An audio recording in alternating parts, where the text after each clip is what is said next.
Don't let life drive you nuts. Today I want to deal with this thought. Sometimes people can drive us nuts. I don't know about you, but there's a few types of people that can drive me nuts. How about you? Not quite as bad as Scrat, but almost. I want to talk about a few types of people that can drive you nuts, and then I want to deal with how to deal with difficult people, how to deal with people that seem to drive you nuts. First of all, 5 types of people that can drive you nuts. Number 1, demanding people. The little dictators in life, do they drive you nuts? They're individuals that Kim Jong-lee, you guys know who that is, the leader of Korea. They're not quite as bad as him. I mean, if you say something wrong, they're not going to hack you, but they're almost that bad. They're bossy, they're demanding, they're controlling people. Sometimes those type of people can drive you nuts. Disapproving people can drive you nuts. The nitpickers in life, they're always looking and they're highly critical, and sometimes these people can be religious people. Judgmental. They are negative. And if you do something wrong, they're the first one to point it out. There's also the deafening nuts. I call these people the foghorn leghorn. You guys remember foghorn leghorn? Okay, they're the ones with lots of things to say, lots of mouth. They are the loudmouths. They're the ones that they get you on the phone and you're trapped. Does that ever happen to you?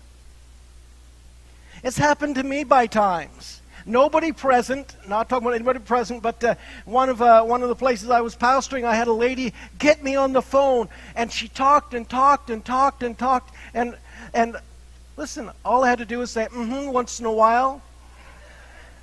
She could have gone for hours. I did some research on the computer, actually about what she was talking about, but there's people that they're just deafening. They talk and talk and talk, and after a while, you're on the phone long enough with them, you just say, okay, I give up. You win, whether you're right or wrong.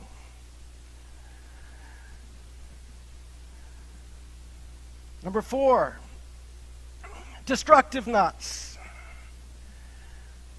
The volcanoes in life. The people that are always on the verge of erupting. Has anybody been to a volcano before?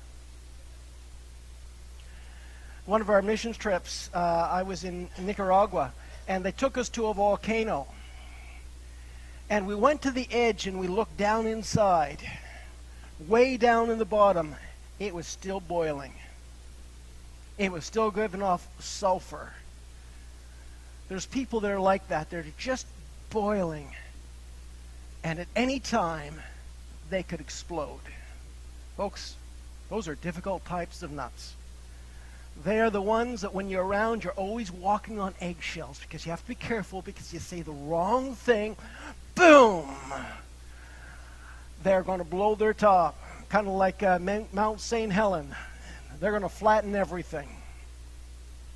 5th type, the demeaning nuts. The smart mouths, the ones that are always being disrespectful, foul-mouthed. The word demeaning, if you look, the word mean is right in the middle of it. They are mean. They are mean with their mouth. They are hard on people. They tear you down.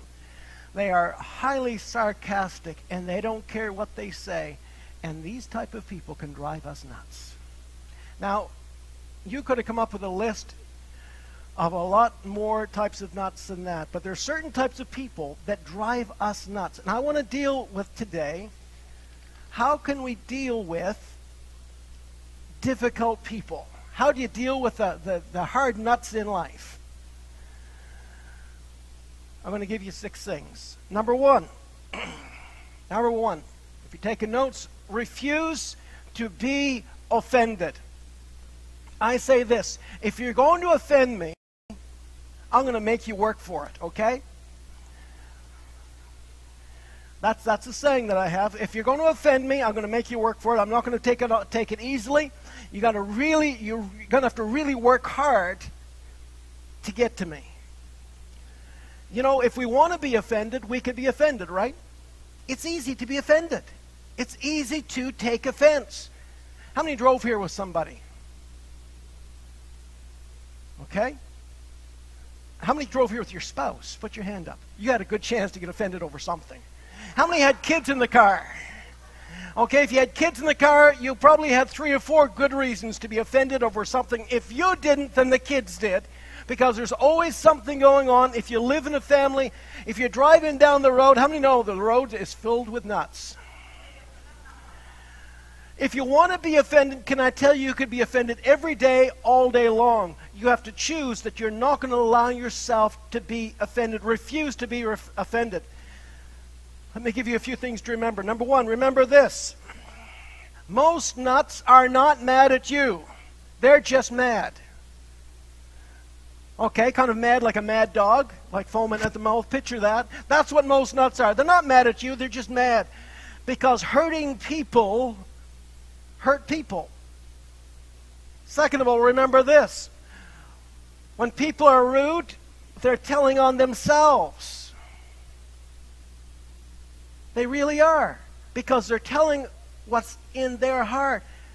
Proverbs chapter 4, verse 23. We should have that. Proverbs says, above all else, guard your heart, for everything you do flows from it. The New American Standard says, watch over your heart with all diligence, for from it flows the springs of life.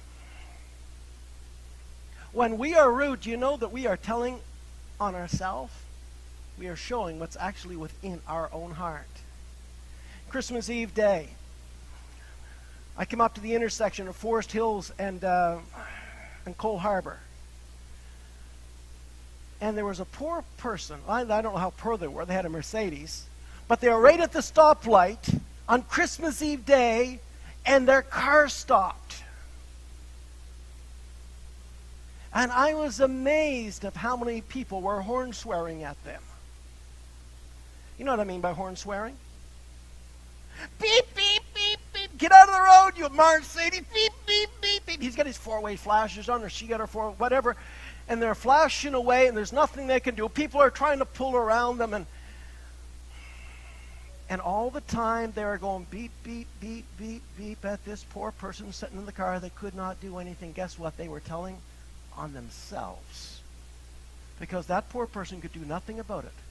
I'm sure they'd called CAA or 911, or I don't know, it was getting bad enough they'd probably have to call in a SWAT team to keep people from running over them or something.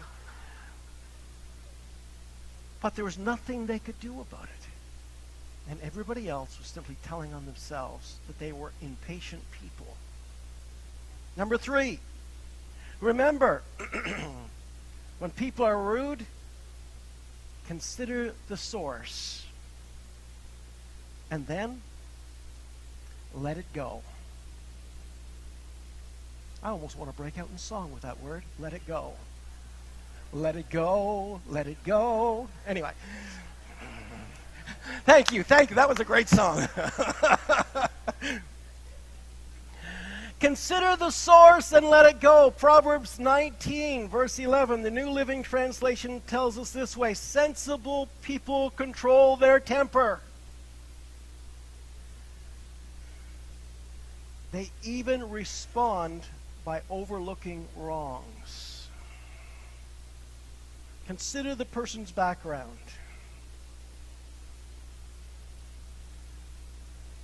There may be a reason why that nut is going nuts, or that cranky person is cranky. Look past the nut and see the pain. Or look past the pain and see the nut. I'm not sure. Look past the nut and see the pain that they're living in. I know they're probably a pain, but think about what they've come through. How to overlook a wrong. Ask yourself this. If I had that person's personality, And if I had gone through what that person had gone through in life, I would feel the same way as that person does right now.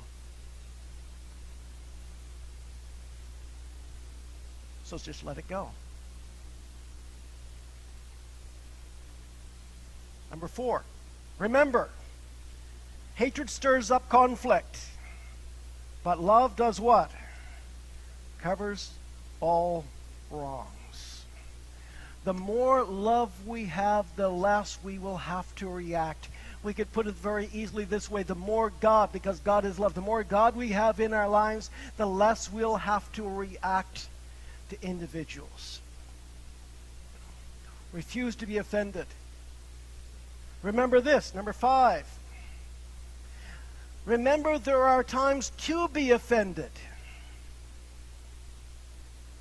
We should be offended at injustice.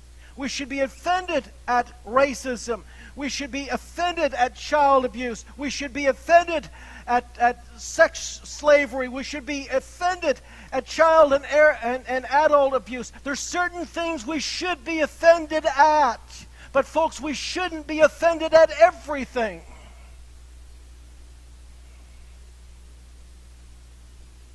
Refuse to be offended. All the junk of life. Remember that if we are emotionally and spiritually mature, our heart will be tender and our hide will be tough.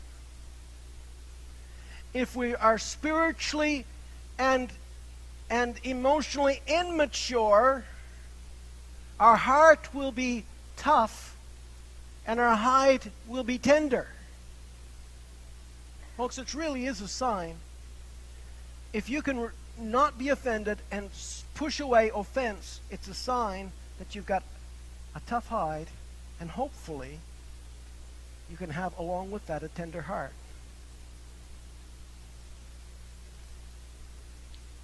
How to deal with difficult people. Number 1, refuse to be offended.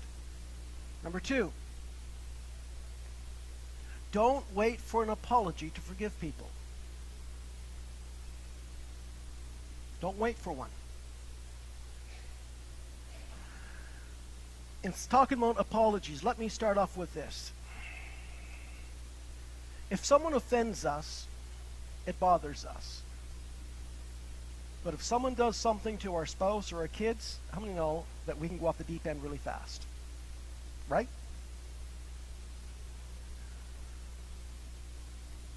Can I tell you, it is unwise to get involved in another person's dispute.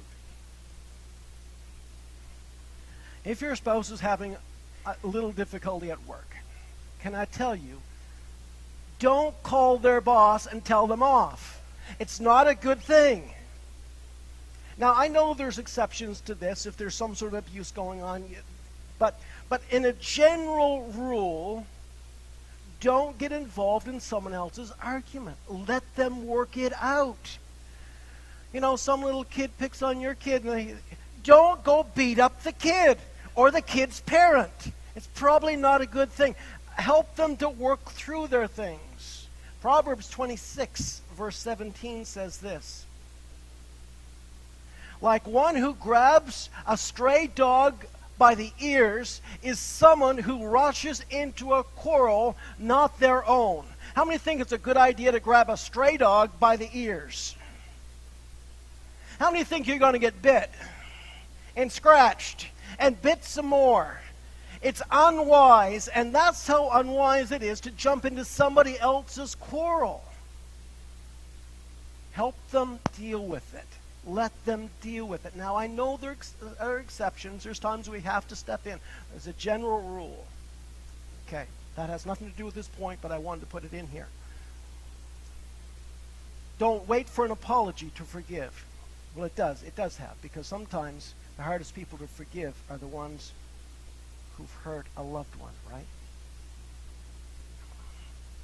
If someone offends you, don't wait for an apology to forgive them. Fact. Number 1, they may never apologize. So you may have to hold that the rest of your life. Fact. They may not even know they did something wrong to you and offended you. So they may be clueless in this whole thing. Fact. They may not care. They may never come because they simply don't care. Don't wait for them to come to you. Holding unforgiveness, someone said, is like drinking poison and hoping it's going to kill the other person. How many think that's not really smart?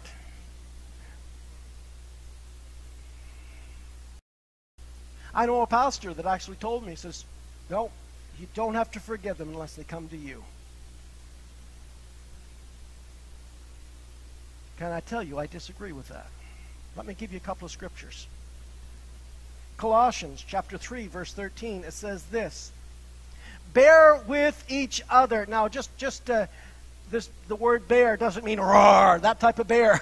There's times when roar, you just give them a bear hug with your toenails out and just, bear with, that's not the bear it's talking about. It's talking to the other type of bear. Bear with each other and forgive one another.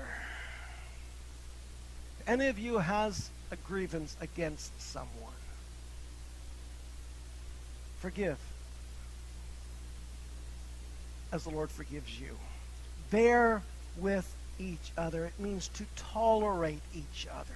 It means to cut one another some slack. Jesus said, blessed are the merciful, for they shall what? They shall obtain mercy. They shall be shown mercy. Blessed are those who cut people some slack, because they will also be given some slack. Forgive, it says, as the Lord forgives you. How does the Lord forgive us? A great example of the Lord's forgiveness is in Luke chapter 23. It says this, Jesus said, Father, forgive them, for they do not know what they are doing. And they divided his clothes by casting lots. He forgave them. Do you know how many times we sin? I know we talk about the sins of omission and the sins of commission. The sins of omission is the things we forget to do, or we didn't know we were supposed to do. And the sins of commission are things that we've done, the bad things that we've done. How many know you do bad things you don't even know they're bad? And we don't do good things sometimes, and we don't even know we should do good things. And we go to God and we ask God to forgive us of the things that we think were wrong. But the things that we think were wrong were probably not the worst thing you did that day. If it wasn't for the grace of God that takes away all of our sins, you or I would not stand a chance. Father, forgive them, for they don't know what they're doing. If God didn't forgive us that way, can I tell you, we would never make it to heaven. Because most times we don't know that we're doing things that are wrong, offending God and breaking God's heart. If we knew how many times we had broken the heart of God, our hearts would be broken. God forgives us many times before we even ask. Many times that we probably will never ask, yet God still forgives us because he loves us. He does not wait always for us to ask.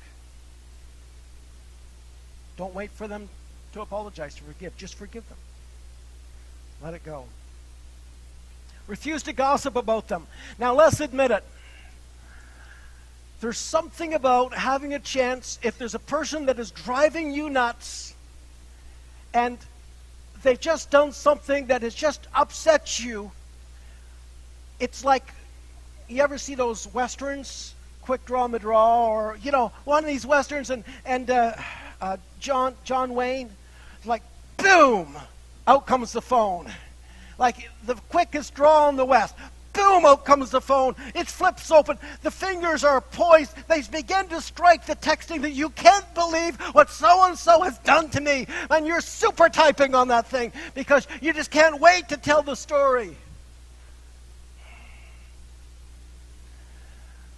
You put it on multi-person call and you call 12 people at once and you tell them the story at once because you can't wait to tell them what so-and-so has just done to you. Can I tell you, gossip feels good, but it is so wrong. It is so wrong.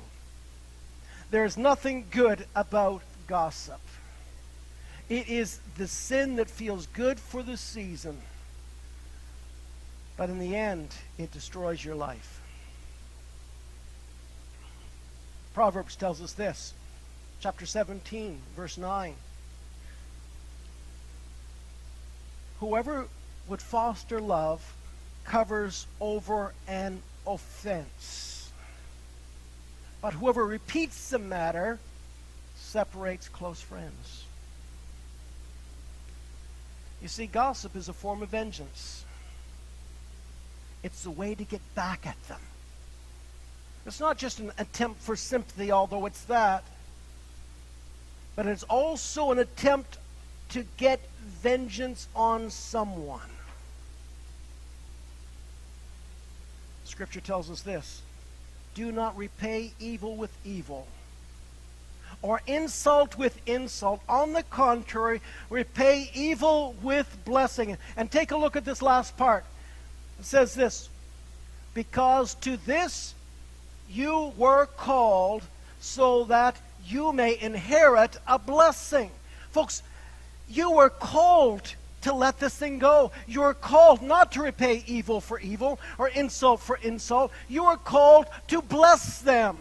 That is the calling of God upon your life. He calls us to bless people. And if we bless people, we will also inherit a blessing.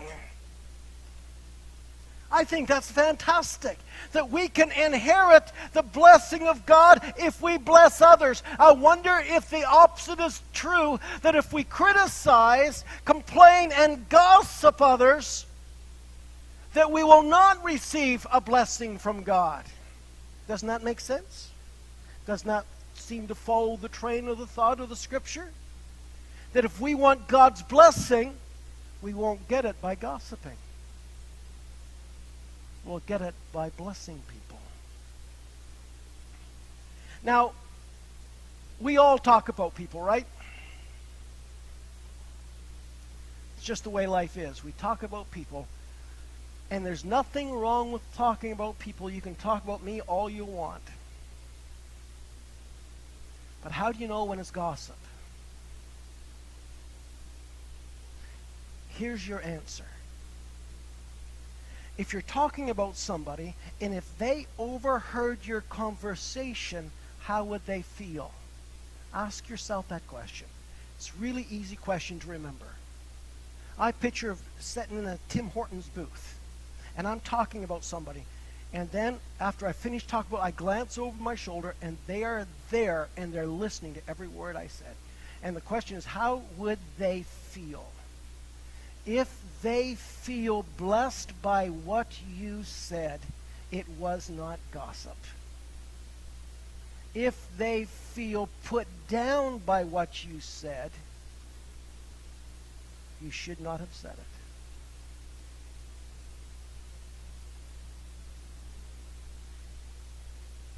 Talk about people all you want, but talk positively about them. Talk about them a way that if they overheard you, they would lift their head up. They would feel good about themselves because they'd feel encouraged because of what you said.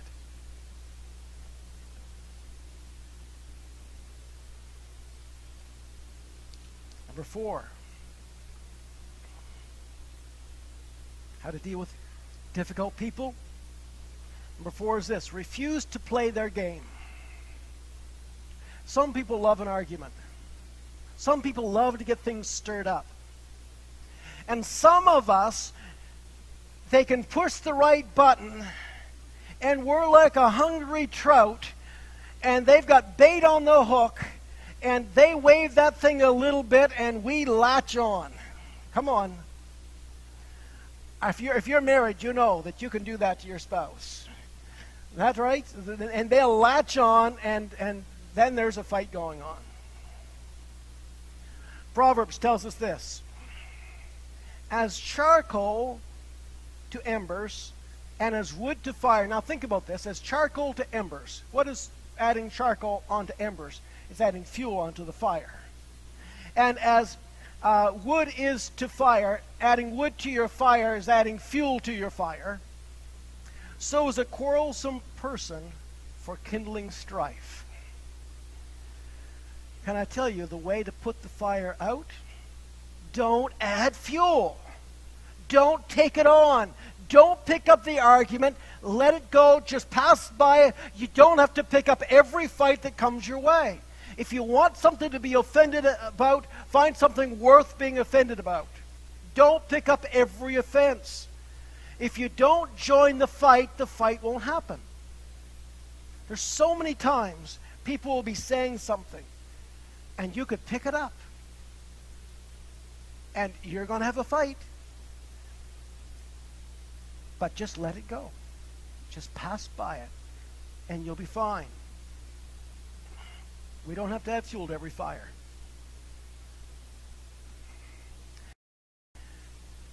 How many here are an employer that you have people working under you? Anybody? Slip your hand up. Okay. For the employers, let me tell you this. Here's a scripture for you. What do you do if you have a quarrelsome person on your staff? What do? Fire them. That's it. You fire them. That's what you do. Because a quarrelsome person, they're going to be causing struggle and difficulty all the time. They're the ones that quarrelsome, that is contagious, that'll spread throughout the whole staff. They will destroy the team spirit within the office, within the place you're working in. They'll destroy staff morale. And quarrelsome people make a staff unproductive. Jackie, you're warned. Just joking. She is not quarrelsome. At least I hope she's not.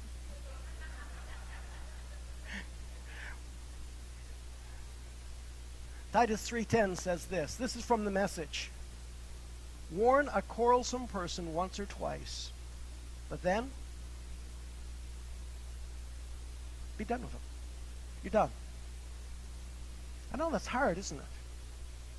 But can I tell you, can I encourage you, do not be quarrelsome. As a believer, do not be a quarrelsome person at your place of employment. Be a peacemaker and be a person that boosts morale. Be a team player and create the workplace to be something that people love to be at. Be the one with the smile in the office. Amen?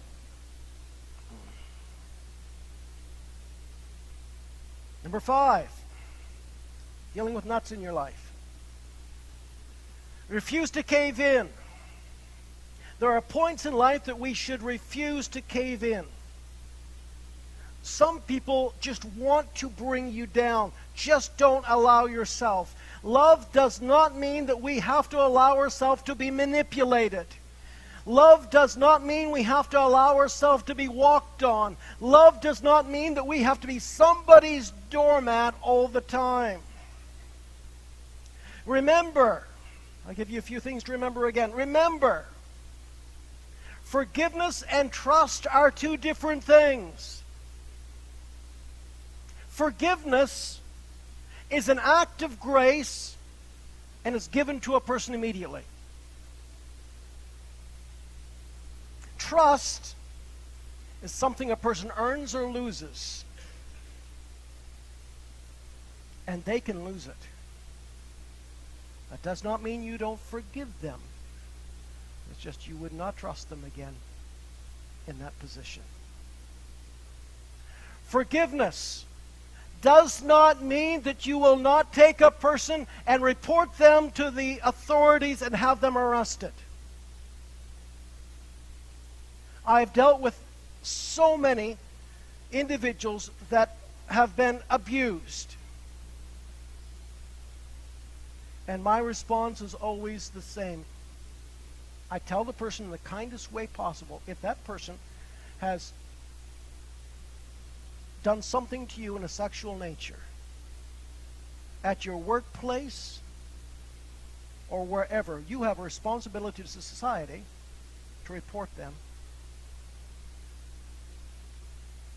The whole scandal going on in the CBC with, I tried to say his name, but I get it out backwards. Comescio. Yeah. Can I tell you, those ladies that are standing up should be patted on the back. If he's guilty. We don't know he's guilty yet, but if he is. What's the comedian? Phil Cosby. If those ladies that are standing up are true, if it's true, they should be patted on the back. Because in this world, too many people brush things under the carpet and say, well, I've forgiven them. And Christians can be the worst ones who say, well, I've forgiven them. I can't deal with it. No, forgiveness does not mean you don't have a responsibility to see that person is dealt with so they don't do it to somebody else. We have a responsibility to society. And more so as believers. And I know that the Canadian justice system is terrible. If a woman goes and complains that she's been raped, they'll mistreat her. The lawyers will make her look bad. Some part of our system is still archaic. Forgiveness does not mean you do not report a person and deal with them. Forgiveness means this, that you choose not to get vengeance. If vengeance is required, the law can do it. Forgiveness means this, you put them on on God's hook, into God's hand for God to deal with. You choose not to get vengeance. Here's an example. A wife is married to a husband, and he's a drinker and he's an abuser. Finally, he comes home one night, and she locks the door, and she hollers out the window, "Get lost, you're not coming into this house again." He staggers out the driveway. Well, you know what he does the next day? He sobers up, he comes, knocks on the door. "I'm so sorry, please forgive me." I've dealt with these guys. "Please forgive me, I'm so sorry." You know what she needs to do? Holler out and say, "I forgive you. Now get lost."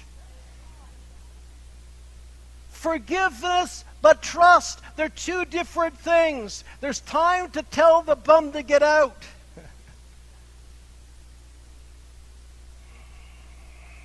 You don't have to be walked on and be a doormat all your life. I hope that is for nobody here. You're not living in that, because if you do, you don't have to. Refuse to cave in. Number one, remember, forgiveness and trust are two different things. Number two, remember, you don't have to be bullied all the time. Deal with the bullies. Paul writes to the church in Corinth, and he rebukes them. He's harsh with them. He's going a little bit over the edge here in this next verse in the 2 Corinthians chapter 11. He says this, "You'll gladly put up with fools since you are so wise. In fact, you will even put up with anyone who enslaves you, who exploits you, who takes advantage of you, who puts on airs, or slaps you in the face. Don't put up with it. You don't have to put up with bullies. You can deal with them. Remember, meekness is not weakness. The Bible says, "Blessed are the meek, for they will inherit the earth." Meekness is not weakness. The word meekness in the Greek is used to speak of a wild horse, a stallion, who has been taken in and broken and trained to take the bit and the bridle. Is it weak? No. It is not weak. It still has all the strength of its original state. But the difference is this. its strength brought under control for the use of its master. Folks, that's what meekness is. It is not weakness, but we are strong, but we are under the control of a new master. We're under the control of God. Refuse to cave in. Sometimes, remember, sometimes you need to ignore the nuts. Just ignore them. Matthew chapter 15 says this. Then the disciples came to him and asked, look at this, look at this. Do you know that the Pharisees were offended when they heard this? Okay, it's the disciples, okay? They're a little bit still not catching it all here, okay? They're not right in with what's going on. Did you know, Jesus, that you just offended the Pharisees?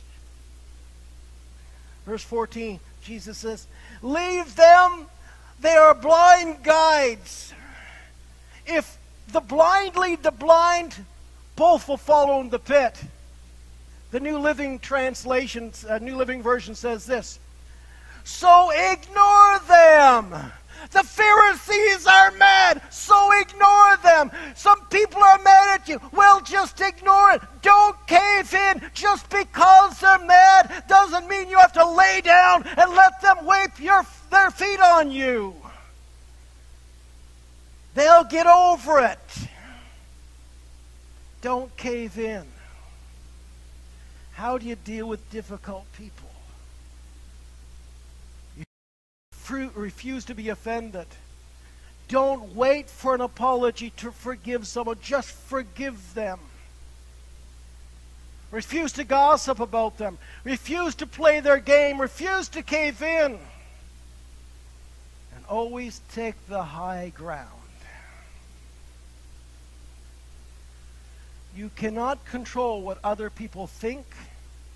You cannot control what other people say. You cannot control what other people do. But 100% of the time, you can control how you respond. A friend of mine, Don Weeks. Don was passed away now. Some of you folks who have known Don. A lot of you folks who have known Don. Don was in the Korean War. When he came out of the Korean War, he had such shell shock and such post-traumatic stress that if he was sleeping and you touched him on the back, in a flash he could be prepared to break your neck. If you walked up behind him and startled him, he would turn and be ready to tear you to pieces in a second. And he went to his doctor and he said to his doctor, I'm going to kill somebody, and it probably is going to be my wife or my children because of my split-second reaction. And the doctor told him this. He said, Don, there is a split second in your reaction that you make a choice. Find that split second. Find it.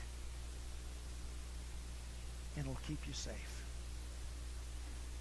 In your response, there is a split second. You can go AWOL, you can fly off the handle, you can explode, you can become the volcano, you can become those 5 Ds we talked about. There's a split second you need to make a choice.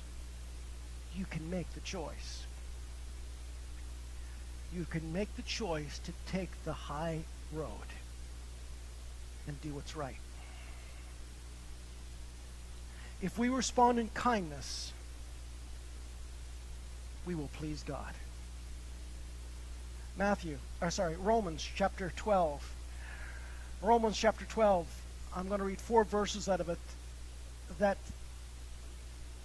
you can read the whole thing, but I'm pulling out 4 verses that talk about this very thing. Verse 14 says this. Bless those who persecute you. Bless and do not curse. Bless those who drive you nuts. Bless them. Do not curse them, because real love blesses. And if you bless, you will receive a blessing. 17. Do not repay anyone evil for evil. Be careful to do what is right in the eyes of everyone. Do things in a way that everyone in that situation will know that you've made the right choice.